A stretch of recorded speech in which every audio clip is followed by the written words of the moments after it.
students as well. Okay, so this is one of our joint labs that the faculty and students share their research, and so we have a whole variety of PCR machines that students are using all the time, so they can do their analysis, molecular analysis. A variety of incubated shaking tables for doing different kinds of work. Each bay area is sort of specialized depending on the faculty and student interest in research, and so variety of, and each of those will have their own sort of special equipment directed toward those projects. Mm-hmm. At the ends, then, we have the sort of general equipment that we're going to use. We have another room that's dedicated for larger pieces of equipment back here. There we go, great.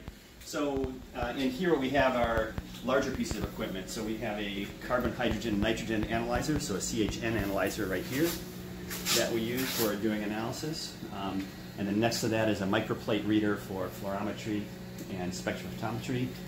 Then we have a chemical imager for gels especially, and so students are using all of this. Any equipment that we have, it's for student use. It's not just for faculty use, and we use it in our teaching as well. We have a Nano drop analyzer, which is a small piece of equipment, but it's looking at protein concentrations in samples and DNA concentrations. We have a scanning spectrophotometer that will do fluorescence as well as other wavelengths of light. This is our fluorescence microscopy room, or one of them we have. But we have dissecting microscopes for fluorescence microscopy, and then we have compound microscopes. A couple of them are actually in teaching labs because they were being used this term, so we have enough for our full labs to use fluorescence microscopy. But we have imaging for gels, and so when we do protein gels and DNA gel electrophoresis, it's cleared out, but next term it'll be used for the microbiology course, and so pretty soon it'll be completely filled with the individual student pieces of equipment that we have.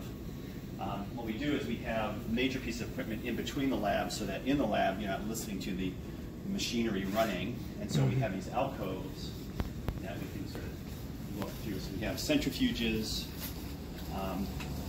centrifuges for doing separation of materials. We have another fluorescence microscope back there, which you really can't see, it's around the corner there. And then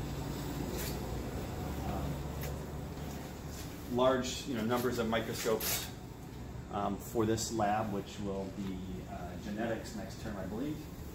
Another gel documentation system over there. We'll walk through the next alcove this way. The FPLC system that Kim Dixon uses for her teaching and research, separating proteins and looking at angiogenin and its effects on cancer cells. With another fluorescent documentation system. And then in our other lab over here,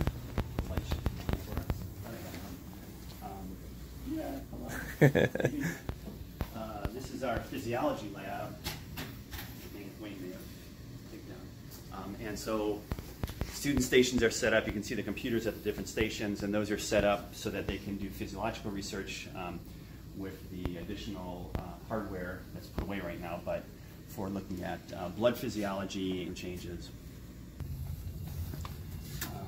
So this system is a fairly new system that we have that measures respiration rates of smaller organisms. So we can do fish all the way down to algae in this system. And it allows us to maintain temperature but also oxygen levels. So we can look at the respiration rates of the different organisms in a flow-through system that allows us to keep them fed but at different oxygen levels. And so I'm using it to look at how climate change and oxygen changes in Green Bay would affect some of the base of the food web. So, that, I don't know if, okay, so this is our electron microscope suite. And so we have a scanning electron microscope and transmission electron microscope, but we have a confocal microscope as well. So a lot of equipment for preparation of sections, but then we have the actual confocal microscope right now in here. And so the confocal microscope will allow us to take images, slices through the organism, and then reconstruct those using the computer into a three-dimensional representation of those images. And so, and this is exclusively for undergraduates to use. So the faculty and undergraduates are using it, and the students are trained on it, and then they're able to use it as needed for their projects. So.